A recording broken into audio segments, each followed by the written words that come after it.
They came with banners of light and mouths full of promises, speaking in thousands of harmonious frequencies. Tall, shimmering beings, elegant, ancient, confident, the Velians. First contact, humanity's greatest moment, or so they said. They hovered above Earth like gods in their silver vessels, scanning us with polite smiles and eyes that never blinked. They didn't ask for permission. They announced their arrival. United Nations officials clapped like fools. The media spun it like a new dawn. They told us in perfect translated speech, "You've reached the threshold. You've split the atom, cracked fusion, played with AI. It is time for integration." Integration. That's the word they used. As if Earth was some half-broken machine waiting to be installed into their utopia. As if we were finally worthy to be tolerated. But the ones who run things behind closed doors, they knew better. Presidents and generals from the quiet rooms deep under mountains didn't smile. They didn't celebrate. They tried to warn them. A quiet message was sent back to the stars. You really don't want this. No threats. No bluster. Just a calm, measured truth. But the Velians laughed in their own way. Smooth gestures and condescending nods. Primitive threats, they called them. Feral pride. They moved fast after that. 1 week later, they disabled Earth's satellite grid in under 9 minutes. Nukes were turned to duds. Communications blacked out. Suborbital weapons frozen mid-flight. Cities lost power. Governments crumbled faster than anyone imagined. Even the most paranoid prepper wasn't ready for how fast it fell. The Velians offered no demands. They restructured. Borders dissolved overnight. Languages were harmonized. Currency became irrelevant. Every child under 10 was reallocated for integration into the Varelian mind-sharing educational arc. They told us this was peace. We nodded. We obeyed. We gave them our best smiles. We let them walk through our ruins with curious eyes, admiring the ashes they created. They didn't notice the silence. No one spoke of resistance. No one built weapons. No one rioted. Humanity waited. Somewhere beneath the rubble of Geneva, where once proud nations gathered, there was a room. No windows, no tech that could be scanned or read. Just silence, sweat, and a single man named Kane sitting with a small group of very, very old men who remembered things the Velians couldn't calculate. Kane was one of them. Not a general, not a politician, just a former soldier with scars and silence in his eyes. A man who had fought in wars that history books had tried to erase. The kind of man the Velians never saw because he didn't scream. He didn't lead. He remembered. They'd killed his brother during integration. A miscalculation, they said. A warning strike. But Kane didn't weep. He watched, listened, waited. And when the moment came, when the final line was crossed, when they took the children from the refugee camps and told the parents they wouldn't remember them anyway, that's when the doors of hell opened. No lasers, no fancy tech, no great speeches, just human rage. From the slums of Lagos to the backwoods of Appalachia, from the snow-locked caves in Siberia to the deserts where the satellites thought no one lived, we rose not with grand armies, with cells with minds sharpened by suffering, with tools older than empires, and tricks learned from 100 bloody conflicts. The first Velian command ship exploded above what was once New Delhi, not shot down, infiltrated from the inside. They never found out how. They didn't understand that humans don't break cleanly. We shatter into blades. Kane didn't lead a resistance. He unleashed one. And the universe, well, it started to learn. Too late. The ashes from the New Delhi detonation hadn't even finished falling before half the Velian command network lit up with emergency transmissions. High-frequency pulses meant for faster-than-light relays screamed across their fleet, bursting into static mid-transmission. Silence followed. For the first time in 3,000 galactic cycles, the Velians couldn't talk to themselves. Humanity had learned to kill the signal. They'd spent decades monitoring our primitive tech, mocking our radiation-soaked networks, our crude satellites, our chaotic data bursts. But that was the mistake. They thought we hadn't evolved. They thought all our brilliance sat in visible systems, neat and tagged for extraction. But the real minds, the ones who wrote code in the shadows, who forged systems deep in darknets and isolated bunkers, they never forgot how to go dark. EMP pulses, hacked relay nodes, Velian frequency injection decoders, Old-school guerrilla tech mixed with repurposed alien scraps. Chaos with a purpose. The second ship fell over the Pacific, not shot down, boarded. A team of 12 men and 1 woman, all tagged as non-hostile, non-essential by Varelian scans, launched from what appeared to be a broken oil rig. The ship's defense grid never fired. Recognition filters labeled their old-world equipment as biological waste movement units. They weren't waste.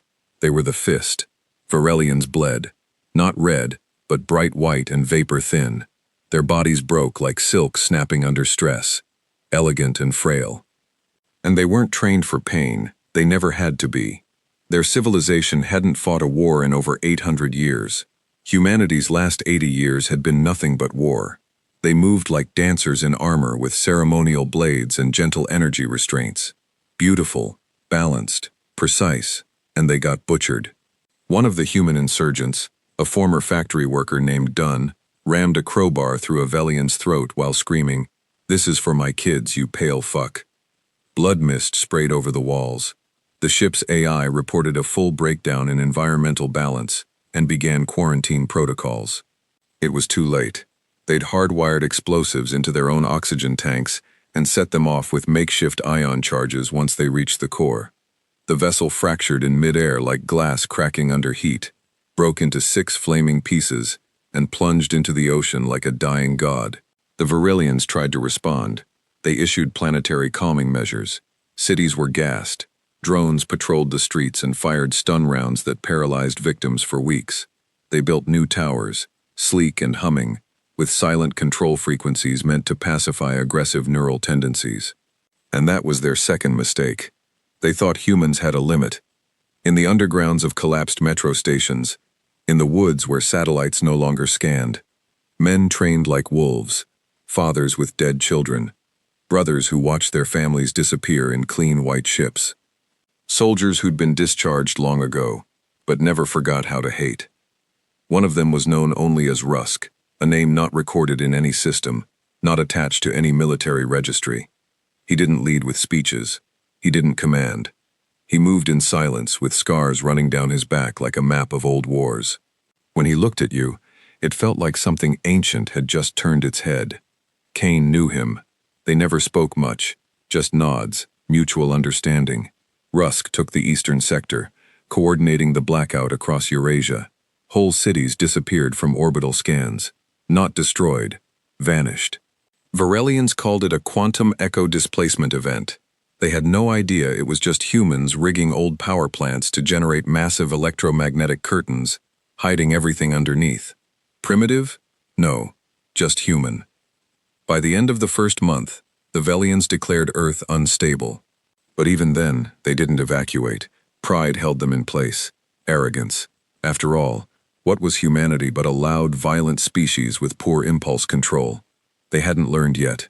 They were about to. On the 42nd day, Kane stood on a hillside outside what was once called Prague. Snow fell in clumps across the frozen landscape. Behind him, men waited, quiet, armored in stitched-together vests, carrying weapons made from scavenged scrap and stolen Velian plating. Below them, a new integration tower stood, a gleaming spear of silver and white built in 3 days. It pulsed softly with alien energy, a beacon of the new order. Inside were 100 to 200 children taken weeks ago, unarmed, unaware. Kane didn't blink. "We get them out." Rusk nodded. "We burned the rest." And they did. The assault wasn't graceful. It wasn't filmed. No one would ever write ballads about it. It was blood and steel and desperation.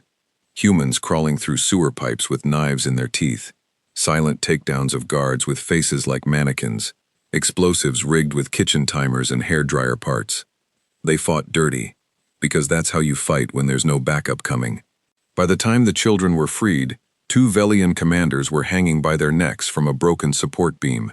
Kane lit the tower's core himself, took a long drag from an unfiltered cigarette, first one in years, and watched the structure melt in a firestorm of alien screams and ozone-scented death. He didn't smile. He didn't cheer. He just said one thing. Now they know. But the galaxy wasn't watching yet. Far beyond Earth's orbit, on the moons of Vulcaris, the Velian High Circle gathered in orbit. 32 beings, ancient and untouchable, reviewed reports with disdain. This is containment failure, one hissed. This is statistical variance, another corrected. Humans are volatile. We knew this. A third flicked a glowing finger across the report. They've taken down 7 ships, 17 towers, and now reports indicate their virus has breached our communication web. Silence that was new. One Varelian, older than the others, skin dull with age, finally whispered. They told us we ignored it. He played the audio again, retrieved from Earth's first warning. You really don't want this. No threats, just prophecy. They stared at the human voice like it was a riddle they'd failed to solve. Too late. On Earth, the tide was no longer turning. It had turned. Humanity, beaten and strangled and mocked, now moved like a disease. Fast, silent, incurable. They didn't wear uniforms. They wore pain. They didn't fight for nations. They fought for graves. Cain led less now. His name had spread like smoke in a dry forest. Some said he wasn't even real, just a myth made from blood and grit. But he moved through bunkers and fire lines, carrying with him the weight of the dead. Every room he entered went quiet. Every Varelian captured, never lived to see interrogation. Rusk had developed a method, reverse translation memory playback.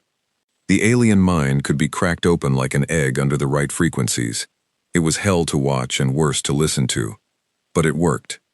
Soon they learned about the real purpose of the integration towers. They weren't just centers for culture and control. They were harvest points. Children weren't just being re-educated. They were being decoded.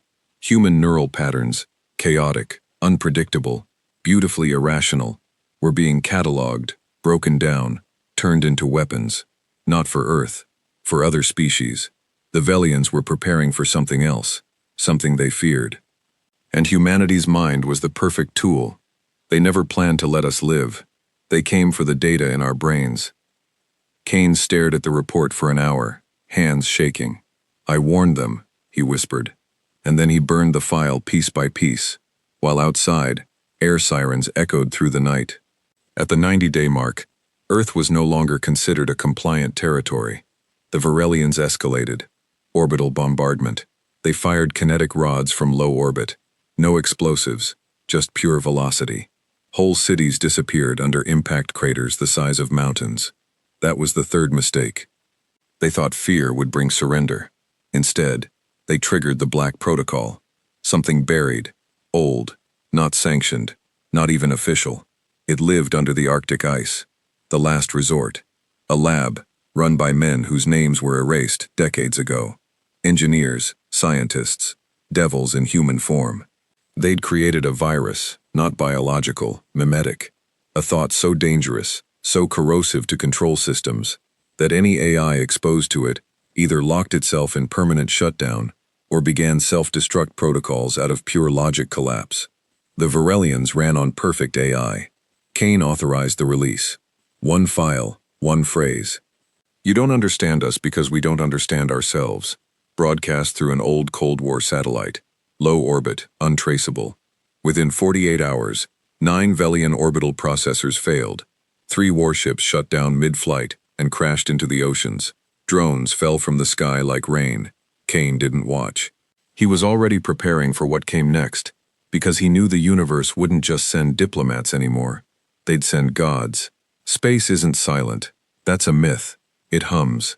Beneath the silence, there's a frequency. A low, grinding whisper of radiation and particles, of time rubbing against metal and vacuum. It speaks if you know how to listen. The Velians had listened for centuries. It told them everything, until Earth went quiet. The frequency was gone. No signals, no cries for help, no trade requests, not even resistance broadcasts, just silence. And that scared them more than war ever could. Back on Earth, the ruins of former cities glowed red under a sky choked with ash. Integration towers stood in twisted heaps, their alien elegance shattered into broken teeth. Fields were scorched, rivers choked with debris. Satellites, Varelian, human, hybrid, drifted aimlessly, blind and dumb. And in the middle of it all, Cain walked through hell like he'd built it. He hadn't slept in 3 days. Didn't need to. Sleep was a luxury from a time before his brother's body was burned alive in a Velian cleansing beam. His coat hung torn over his shoulders. Dust clung to his beard. A long scar across his left cheek was still raw from shrapnel, but his eyes were clear. A group of survivors waited in the bunker beneath what was once Zurich, 17 in total. Fighters, techs, medics, and a single boy, no older than 9, holding a rifle too big for his arms. Kane didn't say much when he entered. He just looked at the boy, then at the rifle, then back at the group. "This ends," he said. Someone asked. "How?" And Kane did something no one had seen him do since day one. He smiled. Across the stars in the galactic capital of Euryalus, the Varelian High Circle convened an emergency session. Not holograms, not neural projections. In person. That hadn't happened in over 600 years, because for the first time in the modern galactic era, a species had not surrendered. A display hovered in the center of the room.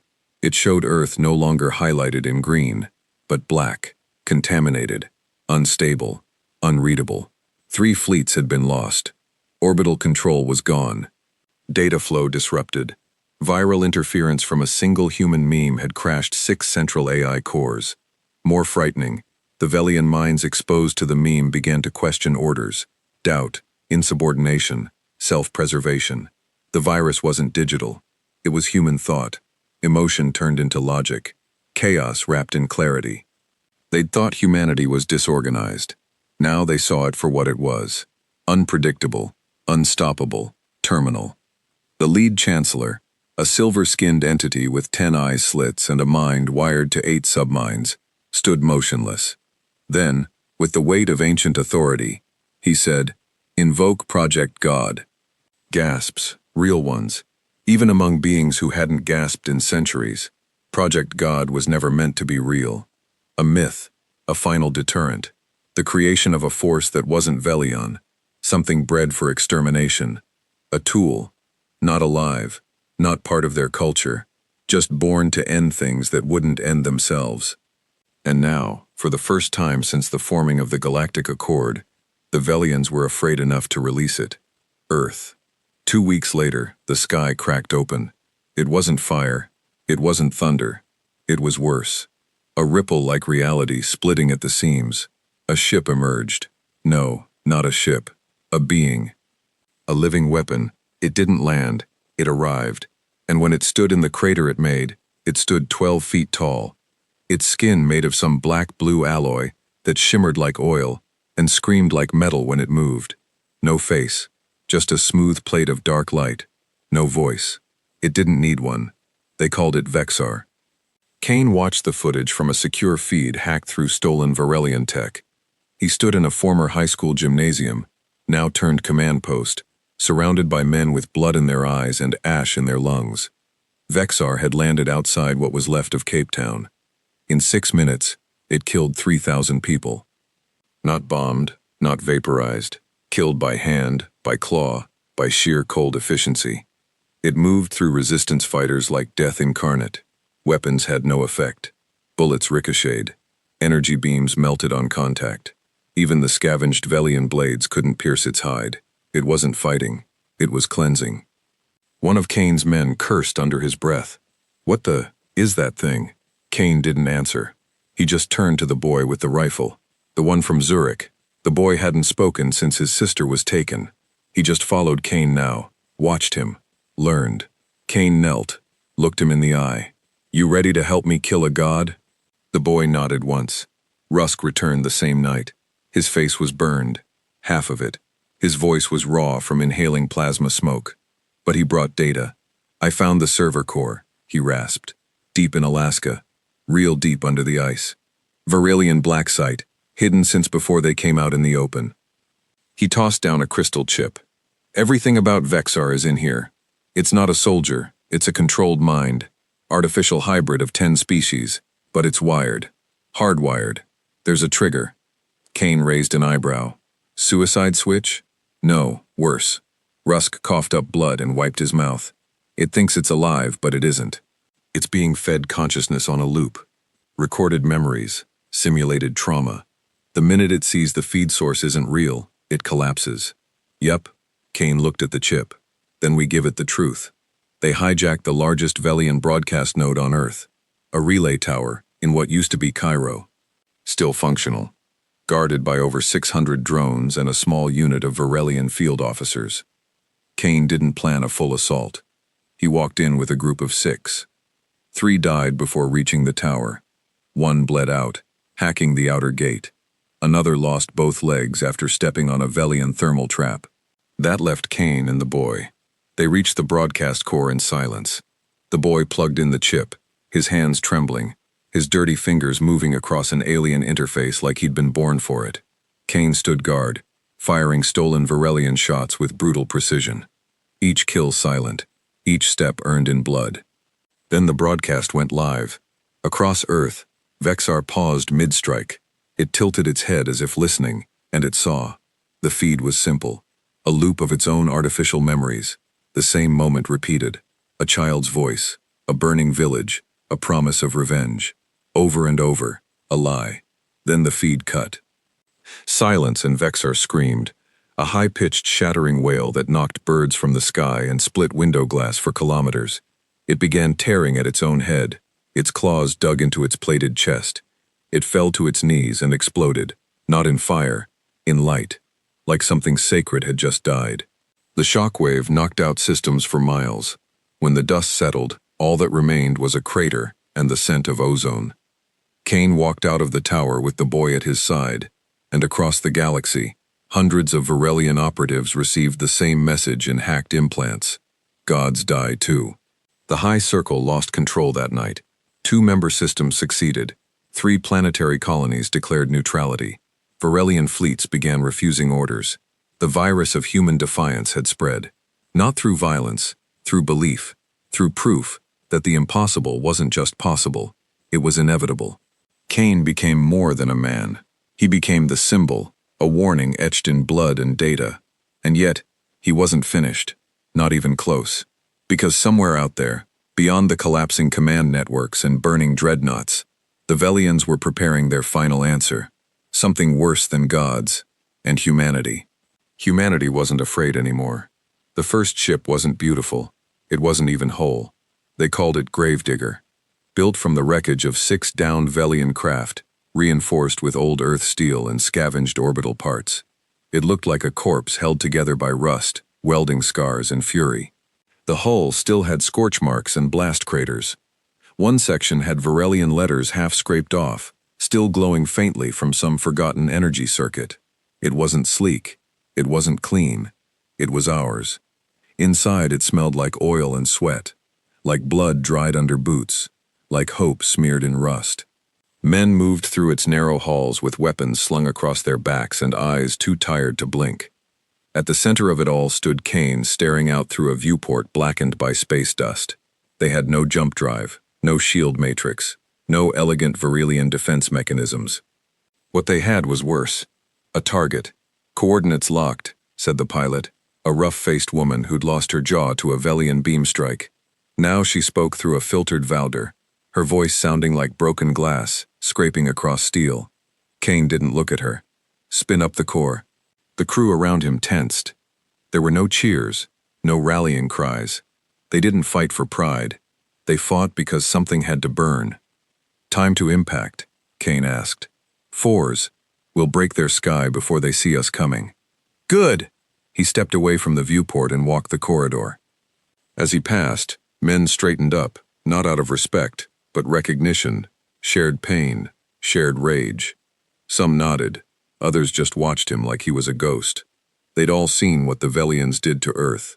Families turned to ash, cities wiped clean, culture dissected and mocked like a failed science project. But now Earth was off the map, and they were writing a new one. The target was known only as Haven Spire, a floating orbital complex in the Veyron system, 3 days from the outer ring of Earth's old exploration range. It was once a diplomatic center, a place where alien dignitaries met to discuss civilized solutions. Now it was a prison. Thousands of humans taken from cities before the resistance rose were still kept there unregistered, forgotten, being tested, harvested. The Velians had stopped sending updates. Maybe they assumed Earth would never make it that far. Maybe they thought Haven Spire would never be touched. They forgot one thing. Humanity remembers everything. Kane entered the war room, if it could even be called that. Just a small steel-plated chamber, with flickering monitors, and a table littered with scratched-out plans. Rusk sat there, one hand holding a needle jammed into his thigh. Painkiller. Probably too weak to even numb what he was feeling. "How bad is it?" Kane asked. Rusk looked up, face pale. "Bad. No real internal defense system, but the exterior ring has 6 drone nests. They'll spot us before we hit the inner orbit, and if they do, we won't make it." "No," Rusk said, injecting himself again. "But that's not the point, is it?" Kane looked at the schematics again. Ductwork layouts, vent shafts, cargo lifts, all mapped by memory from a former technician they'd rescued from a Velian interrogation site. He died 5 hours later from neural decay, but not before drawing everything he could remember in his own blood. "Any chance we can breach without losing half the crew?" Rusk smirked. "We're past chances, Kane." Kane didn't argue. They'd passed the line between tactics and sacrifice a long time ago. Gravedigger dropped out of the black like a ghost. No comms, no beacon, no signal. Just a shadow cutting across the stars. The Velians noticed too late. Their first drone swarm activated, but the humans had predicted their movement paths from previous orbital patterns. They'd hacked part of the algorithm weeks ago. Gravedigger launched 3 payloads, none of them missiles. Bodies. Men in jury-rigged exosuits carrying coil launchers and fusion spikes hurled themselves into space like living weapons. They didn't scream, they didn't cry, they just went. Some didn't make it. A few drifted, lost forever in vacuum. One burned alive in the burst of a failed thruster. The rest slammed into Haven Spire's hull and tore it open. Within minutes, the outpost lit up with internal alarms.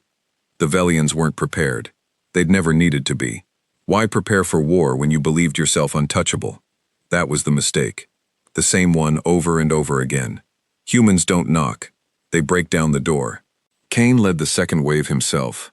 Breaching charges melted through the outer airlock. Atmosphere burst inward, and Kane stormed through like a storm. His weapon, a Velian beam rifle, modified and overcharged to the point of instability, screamed with every shot. 2 Varelian guards dropped before they even turned. The third begged in a trembling voice, "Peace, please. We were told you were extinct." Kane put a hole through its chest. No hesitation. Behind him, the others followed. The boy from Zurich was among them now, no longer silent, his hands steady, his aim lethal. They didn't move like soldiers, they moved like wrath. Room by room they cleared the outpost. No survivors, no delays. Any alien not on their knees was killed. By the time they reached the central cell block, the Velians had started purging the prisoners. Some were shot, others burned alive in containment rooms. A few were jettisoned into space. It wasn't enough. Kane found them. Human survivors huddled in chains, eyes sunken. Skin gray from weeks without sun or hope. He broke their locks with his bare hands. "We came back," he said. "You're not forgotten." Some wept. Others reached for the guns dropped by their captors. And within minutes, those former prisoners became part of the final wave. Heavenspire burned.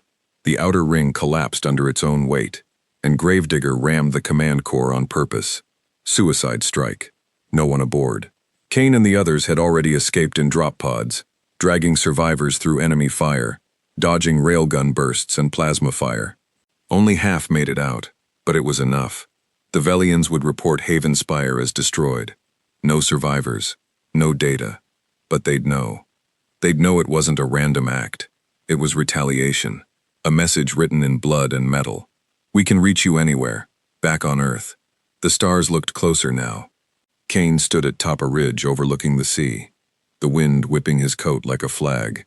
The boy stood beside him, now holding a weapon, not with fear, but ownership. "You think they'll come back harder?" the boy asked. Kane didn't answer immediately. "Then they will." The boy nodded. "Then we hit them first." Kane looked at him, really looked. This wasn't a boy anymore, not really. The Varelians had taken his childhood just like they'd taken everything else. "You ready for that?" Kane asked. The boy didn't blink. "I was ready the day they took my sister." A beat of silence passed. Then Kane turned to the bunker behind them, half buried in stone and sand. filled with engineers and techs and people who hadn't smiled in months. Inside sat the blueprint of a new weapon. Not alien, not stolen, human.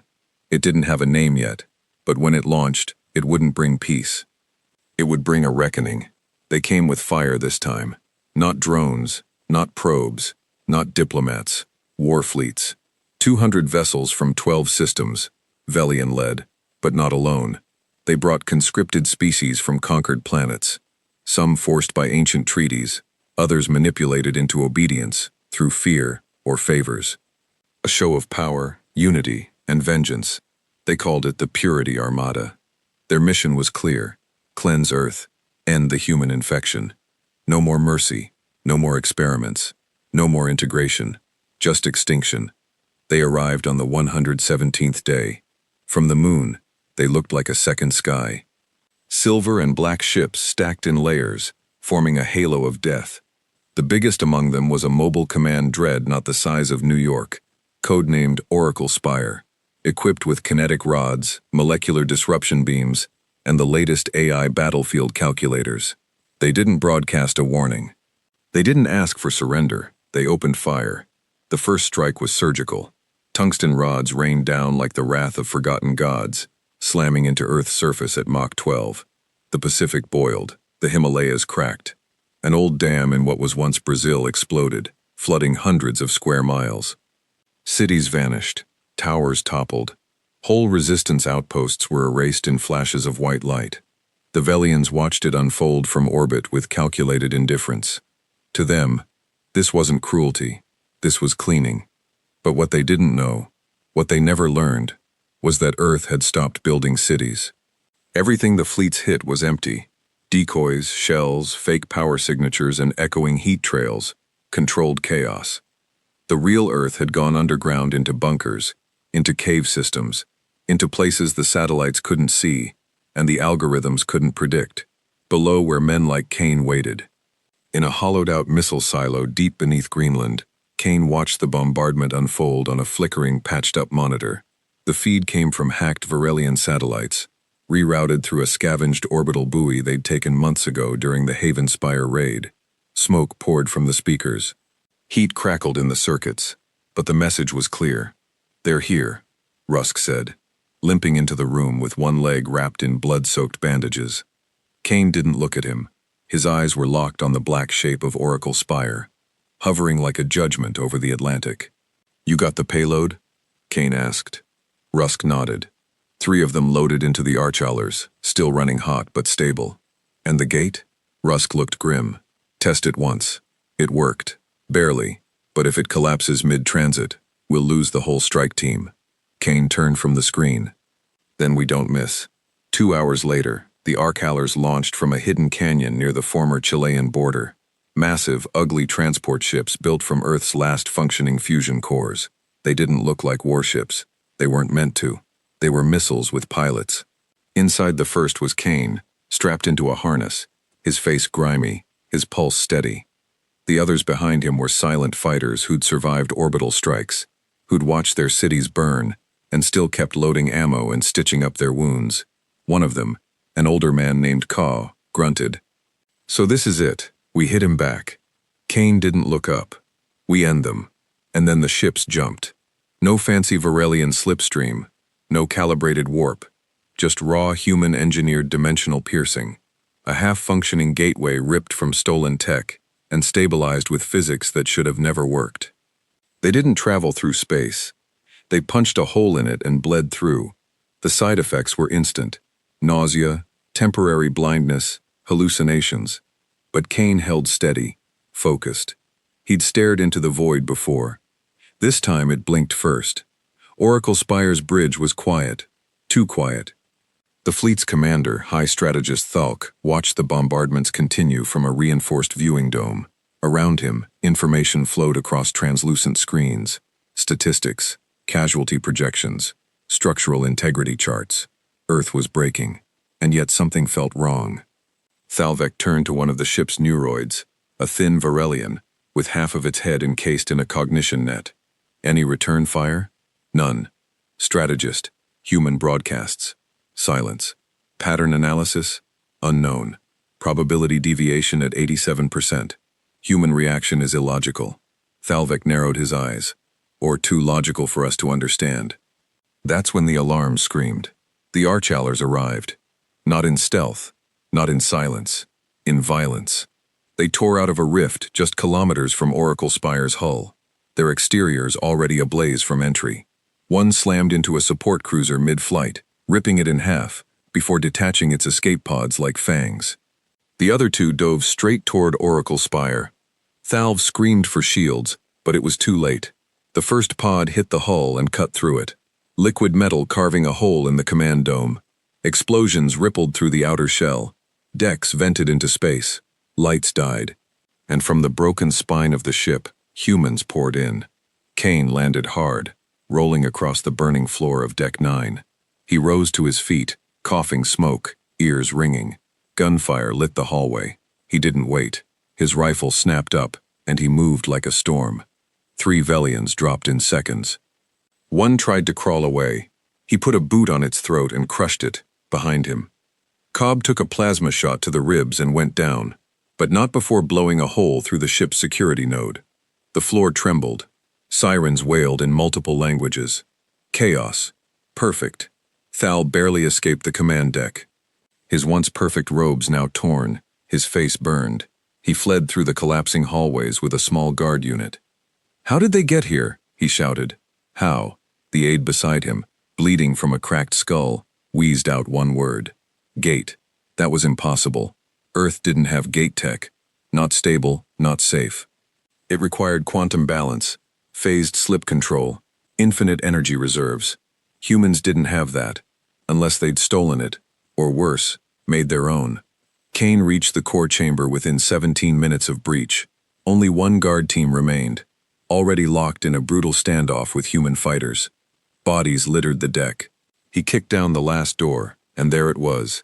The Ether Core, Oracle Spire's heart, the machine that controlled fleet positioning, gravitational stability, orbital anchor alignment. Destroy it, and the whole fleet would fall out of the sky. Rusk's voice crackled over the calm, half-static. "You got eyes on the core?" "Affirmative." "Then finish it." Kane walked forward, plasma charges in hand. He planted the first, then the second, then finally the last. Right under the primary conduit. The lights around the core flickered. Voices screamed in his earpiece. The ship was moving, listing, groaning, reacting like a living thing. Kane didn't run. He stood in front of the core and whispered, "This was your choice," then pressed the detonator. Oracle Spire broke. From orbit, it looked like a black flower blooming, metal peeling back, energy bursting outward, limbs of flame and shattered steel tumbling across the sky. And then it fell. The command ship plummeted into Earth's atmosphere, trailing fire like a dying comet. The fleet around it buckled. With their command core gone, coordination collapsed. Targeting systems went blind. Communications died. Some ships tried to flee. Others crashed into each other. One detonated in low orbit, sending fragments down like knives. Within an hour, half the fleet was gone, and Earth still standing. From the ground, Rusk stood outside the Greenland bunker, watching flaming debris paint the sky. He leaned against a shattered pylon, holding his side where a metal shard had lodged deep. The boy from Zurich stood next to him, face illuminated by fire. "Did we win?" the boy asked. Rusk exhaled smoke. "We ain't dead. Close enough." Kane didn't make it back. His pod had failed on re-entry. Or maybe it never launched. But in the weeks that followed, his face spread across every underground channel. Grainy footage, static-soaked audio. His last message, stitched together from fragments, became a war cry. "We warned you. We begged you. You didn't listen. And now you'll remember us. Every time you see something burn." The galaxy had rules, not laws, not treaties. Rules. The kind that weren't spoken out loud, but were understood by every sentient mind that had ever looked up at the stars and wondered who ruled them. Rule 1. The Velians never lost wars. Rule 2. If a species resisted, it was pacified. Rule 3. Humanity was not a threat. And yet, Oracle Spire had fallen. Not to a rival empire, not to a superweapon, but to a race the Velians once labeled Category 3. Emotionally unstable, genetically inefficient, politically fragmented. The galaxy watched Earth burn, and then watched it survive. The aftershock wasn't a day. It was a wave. First came the silence. A silence so loud it crippled the interstellar channels, every Varelian-controlled sector, every neutral outpost, every listening post buried on frozen moons, all tuned in for the broadcast that never came. The flagship was gone. The fleet was gone. Kane was gone. But the transmission, it played anyway. It started with static, then a broken image, grainy, scratched. A figure tall, bloodied, half-silhouetted in fire. Kane, or what was left of him. He didn't speak a rally cry. He didn't beg for peace. He looked straight into the camera and said, "We were human before you came. Now we're something else. You don't know what you made, but you'll learn. Every time we breathe." Then the screen went black, and the stars never felt the same again. Somewhere in the Daru system, 40,000 light-years from Earth, a minor slave colony erupted into full revolt. It started with one prisoner. He'd seen the Oracle Spire footage. It was all they let the slaves see. They thought fear would keep them obedient. Instead, the image of Earth's sky burning became a torch. The man carved Kane's name into the wall of his cell, using his own broken fingernails. Then he strangled a guard with a food tray chain and took his weapon. In less than 3 hours, the slaves had killed every overseer in the facility. They raised a banner made from scorched uniforms, and they called themselves the First Ashborn. It didn't stop there. The Purity Armada had spread too far. News traveled with the precision of fire in a dry forest. In the Zoral Nebula, merchant fleets stopped answering Varelian toll requests. In the crystal colonies of the Lurinth, a young diplomat threw acid in a Varelian ambassador's face and shouted, "Human strength is the new truth." Entire systems, once too terrified to speak out, now lit up with one phrase: "We are human broken, human born, human claimed." Humanity had stopped being a species. It had become a concept, a virus of resistance. Back on Earth, the survivors didn't celebrate. There was no cheering, no champagne, no speeches. Kane was dead. Rusk confirmed it. His escape pod was found shattered over the Atlantic wreckage, crushed between molten steel and Varelian hull fragments. They never found a body, only a hand. Burned, scarred, finger broken. But on the wrist, a strip of metal, with 3 words scratched into it. "We warned you." They buried it under the crater of Oracle Spire. No monument, just fire. But death doesn't stop a legend, especially not his. Kane's name spread faster than the Velians could contain, and when the galactic networks tried to suppress the transmission, it backfired. Hackers, human and alien, ripped through Varelian security grids. Pirate channels replayed the final message across asteroid colonies. The holographic graffiti appeared in every occupied world. Kane standing over a pile of dead Varelians, plasma rifle in one hand, a child in the other. The caption, "They made us monsters. We made them history." The Varelians couldn't ignore it anymore. Their perfect world order cracked, and for the first time in 2 millennia, they turned inward, not to plan, but to argue. The High Circle splintered. Some demanded escalation, planetary destruction protocols, biowipes, total planetary sterilization. Others hesitated. What if we fuel the myth further, one asked. What if Earth is already gone and we're just burning ourselves alive, chasing its ghost? But it wasn't a ghost. It was a signal. Earth had started broadcasting again. Open channel. No encryption. No trace scrambling. Just coordinates.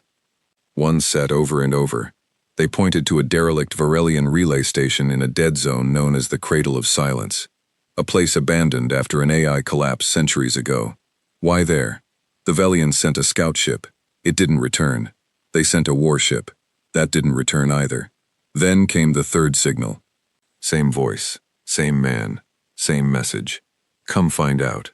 In the ashes of Earth, new ships were being built. Not pretty ones, not fast, but untraceable. Ghost-class tech, reverse-engineered from scavenged Velian ships, stripped of anything Earthborn, warped by black market engineering and the insane brilliance of outcast minds. No flags, no origin, no crew manifests, just payloads and missions. One ship was piloted by a mother who watched her daughter taken for neurological refinement. another by a pair of twins who grew up in a Velian labor dome and ate their own shoes to survive. Each one had a name scrolled on its hull. Cain, sometimes with curses, sometimes with prayers, but always with fire. In a quiet corner of the galaxy, on the edge of a drifting trade moon called Beltorin, a Velian merchant captain made a mistake. He asked a scarred bartender, "What was so special about humans anyway?"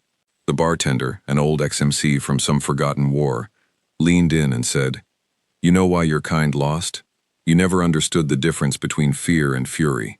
The Velian sneered, "You can't win with fury." The bartender nodded. "That's why you lose every time. You're trying to win. We're trying to end you." 2 minutes later, the bar exploded. The bartender's corpse was never found, only his jacket, with one phrase stitched into the collar, "Burn with us." Back on Earth, Rusk was dying. Not suddenly, slowly. Radiation from Oracle Spire's fall had poisoned the air for hundreds of miles. He'd breathed it in, knew what it meant, but he didn't stop working. In the ice caves of the Arctic, surrounded by scavenged machines and whispering engineers, he was building something big. "Gate core?" one of the younger techs asked. "For what?" Rusk smiled through broken teeth. "To go farther than they expect." "How far?" Rusk coughed blood into a rag. "Past their reach." A beat passed. Then he added, "And maybe pull something out of the dark they forgot they left there." The tech blinked. "You're saying go beyond the fringe?" "Not just go," Rusk said, eyes flaring with madness. "Claim it." The universe had forgotten Earth was dangerous. Now it forgot how to fight it. No central target, no standing army, no demands, just whispers, just fire, just ships that weren't supposed to exist, just people who wouldn't die quietly. In the war rooms of the Varelian homeworld, the new commander stared at a cracked data crystal, recovered from the wreckage of a rebel base. It contained a list, just one name, over and over. Cain. Can one word at the bottom translated into every known dialect unfinished? The Velians had a name for the outermost sector of mapped space, the Grave Horizon. Not because they believed in ghosts or myths, because even they refused to go beyond it. Every chart, every stellar map, every navigational matrix, no matter how advanced, ended at the same arc of systems, coordinates marked in red. A region so cold, so lightless, that even stars seemed to die faster when they got close. It was said to be where the first war ended, the first real war. Long before the High Circle, before integration, before diplomacy, the Velians didn't speak of it. But Earth found it anyway, because Rusk built the gate. It wasn't a true gate, not like the Velian ones, stabilized and mathematically perfect. This one was stitched together from hell. Scavenged tech, pulsed crystal cores, human intuition, and the kind of reckless brilliance that burns planets. Rusk was dying when they turned it on. Skin gray, eyes sunken, lungs full of blood. They tried to stop him, said the prototype was unstable. He just laughed. "If I'm dying anyway, might as well die pushing." Those were his last words before the gate roared open like a wound in space. 3 ships went through. One was unmanned. One returned 3 hours later, empty. The third never came back, but the signal did. A low hum, a frequency pulsing with something old. And Cain's voice. "We found something," the message said. Scrambled, broken, but undeniably him. Then another line distorted into a whisper that made AI cores fail across 4 sectors. They lied about what's out here. Back on Earth, survivors had turned bunkers into cities. No government, no flag, just function. Children trained with rifles. Engineers worked without sleep. Farmers raised food underground beneath UV lights powered by fusion scraps and fury. They called themselves the Line. Not soldiers, not citizens. The last ones between humanity and forgetting. When word spread that Cain might still be alive, that his ship hadn't been lost but had sent a signal from the Grave Horizon, everything changed. The boy from Zurich, now grown, took command of the second expedition. He'd never given his real name. People just called him Ash, because he never stopped burning. Ash's fleet wasn't large. It was intentional. 12 ships, stealth cores, pulse shielding, no markings. Each ship held veterans, survivors, ghosts in flesh, no civilians, no prayers, just one order. Find what's out there. Kill anything that keeps us from bringing him back. They arrived in the black. Even space felt wrong. No starlight, no heat, just dark, ancient dark. One pilot cracked 3 ribs from G-force disorientation before they even cleared the gate's edge. Another began screaming on arrival, claiming he saw voices inside the dark. They locked him in cryo. His body liquefied hours later. The first structure appeared 2 days in. It was massive. Black stone, floating. Not built by Varelians, not even close. More like it had been grown, or worse, birthed. No signals, no radiation, no gravity signature. Ash ordered a drop team. 3 entered, 1 came back. She didn't speak, didn't blink. Just handed Ash a metal shard covered in symbols that made the ship's AI crash on sight. She died in her sleep 12 minutes later. Heart failure. She was 23. Ash sent the shard back through a relay drone toward Earth. It made it halfway before it imploded in silence. The data was lost, but the message was clear. Something else was here, and Earth wasn't the first to find it. Then they found the ship, half buried in the orbital debris of a shattered moon. Old, too old. Pre-galactic standard, not logged in any records. Kane's ship. The hull was cracked open. Airlock peeled back like something had clawed its way inside. No bodies, just blood. Human and alien, not Velian, something else. And inside, on a flickering wall screen, one final message burned in red text. We didn't find Kane. He found them. Ash stood inside the cockpit, staring at the words. The silence around him felt wrong, like the ship itself had stopped breathing. He touched the wall. It was cold, colder than vacuum should be. Could he still be alive? One of the soldiers asked behind him. Ash didn't answer. He didn't know which answer was worse. Back in the fleet, one of the recon drones sent a ping, a structure bigger than anything they'd seen, floating between 2 dying stars. It wasn't broadcasting, it was calling. A signal on a frequency that matched human EEG spikes under stress. A scream layered into math. And inside that signal, Kane's voice. Garbage data. Mostly random bursts, but one part came through clear. This isn't about Earth anymore. Ash ordered the fleet forward. The structure wasn't Varelian. It wasn't built. It was grown. A massive sphere of black and bone-cold ridges, wrapped in an orbiting field of frozen corpses. Some human, some alien, some indescribable. As the fleet approached, comms went dead. Artificial gravity warped. 3 ships began experiencing time slippage. Crew aging days in minutes. Ash ordered their destruction. No hesitation. He landed on the surface of the thing in a dropship with 5 of his best. No return protocol. Just weapons and fire. Inside. It wasn't a structure. It was a mind. Alive, breathing, reacting. They walked through halls made of veins, past doors that pulsed and opened with what sounded like laughter. Blood ran through metal tubes. Voices whispered things no translator could decode. They found remains, armor, weapons, human.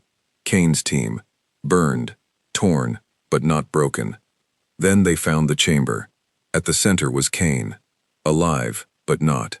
He was suspended in some kind of field, floating above a pedestal of light. His eyes were open, not blinking, glowing faintly. His skin was scarred and patterns etched into him. He wasn't alone. Around him, the Watchers stood, tall, insectoid, laced with bone and metal. Their mouths didn't open, but Ash heard them. We took from them once, they said. They returned with fire. Now you return to us. We remember rage. Ash raised his rifle. Let him go. The chamber shook. One of the Watchers stepped forward, not threatening, almost reverent. He chose to stay. He burns brighter here. You called him a man. We call him memory. He is the echo of your extinction. Ash pulled the trigger. It didn't matter. The bullet never reached. The Watcher dissolved before it was hit. Then Kane spoke. His mouth didn't move. But the words were real. I'm not done yet. The field collapsed. He fell to the ground. Ash caught him. He was warm. Too warm. Like something inside him wasn't human anymore. They ran back through the halls. Back to the ship. The sphere started pulsing like it was waking up. Not from sleep, but waiting. They lifted off, seconds before the ground beneath them cracked open, and a sound like a billion screams wrapped in silence ripped through the void. No pursuit, just that signal again. Now rewritten, now clear. He brought the fire. Now you will carry it. Back on Earth. When the fleet returned, the gate collapsed behind them. No one asked what they saw. They didn't need to. They saw it in Ash's eyes. They saw it in Kane. Still breathing, still alive, but never the same. He didn't speak for days, just stood on a cliff above the bunker cities, watching the stars. When someone finally asked him what they found out there, he said they thought we were the end of something. They were wrong. We're the beginning. Then he smiled the same way he did before Oracle Spire fell. The stars had grown quiet again, not peaceful, not serene. Quiet the way a city gets before a riot, or the air before a detonation. That stillness filled the galaxy now, even in systems that had never heard of Earth, even in species that had never seen a human, because everyone knew something had changed. Kane was back, and he brought something with him. He didn't return to the command centers, didn't hold meetings, didn't address crowds.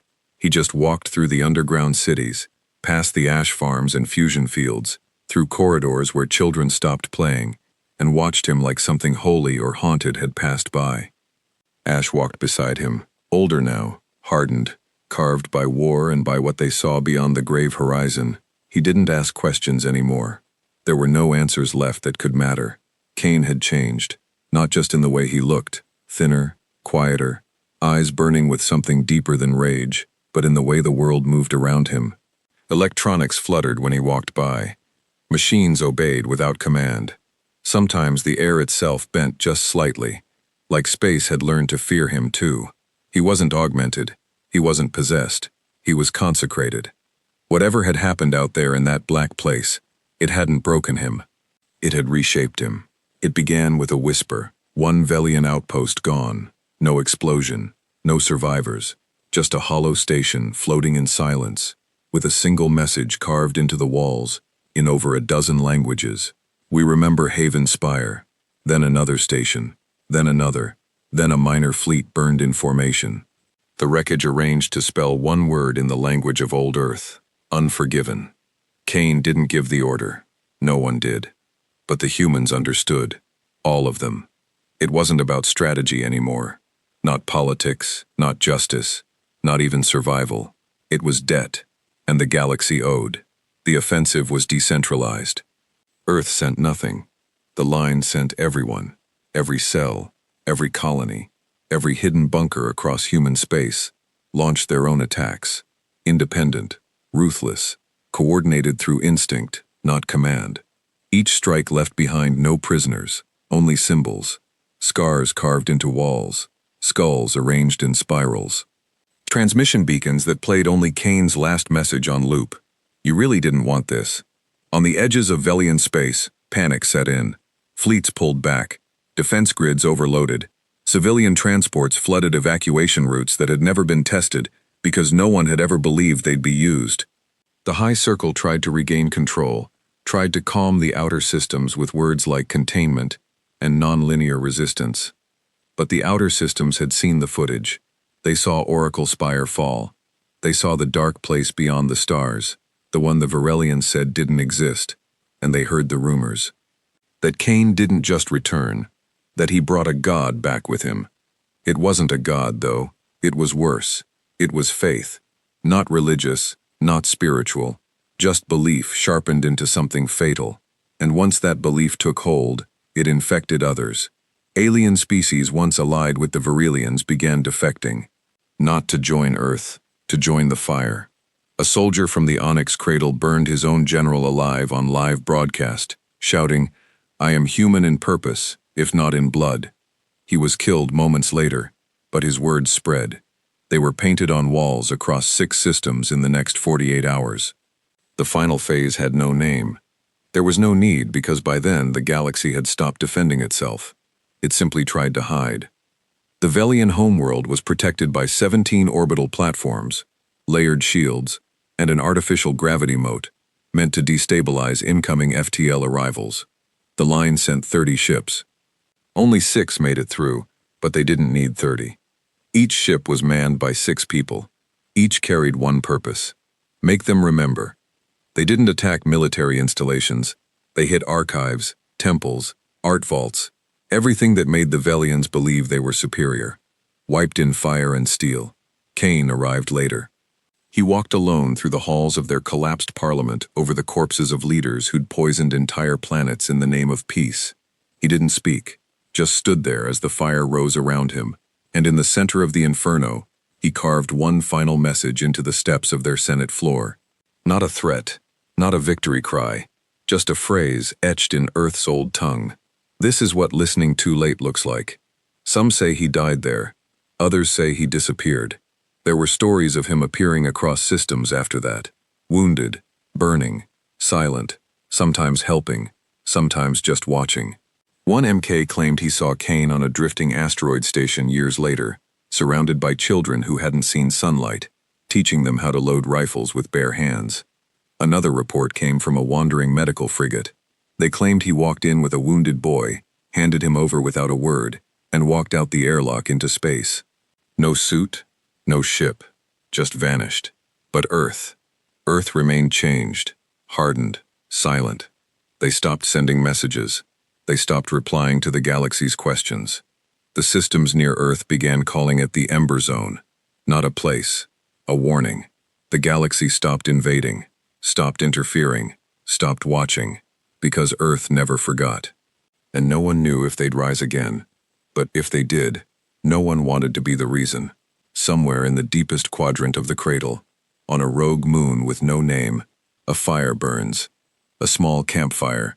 Around it sits a figure, tall, scarred, watching the stars like he's reading something they forgot to say. A child sits next to him, barely 6, with dirt on his face and a stick in his hand, drawing shapes in the dust. "Were we monsters?" the child asks. The man doesn't answer at first, then finally, "No." The child looks up. "What were we?" The man stares into the flames. His eyes reflect something more than fire. He says, "We were the warning."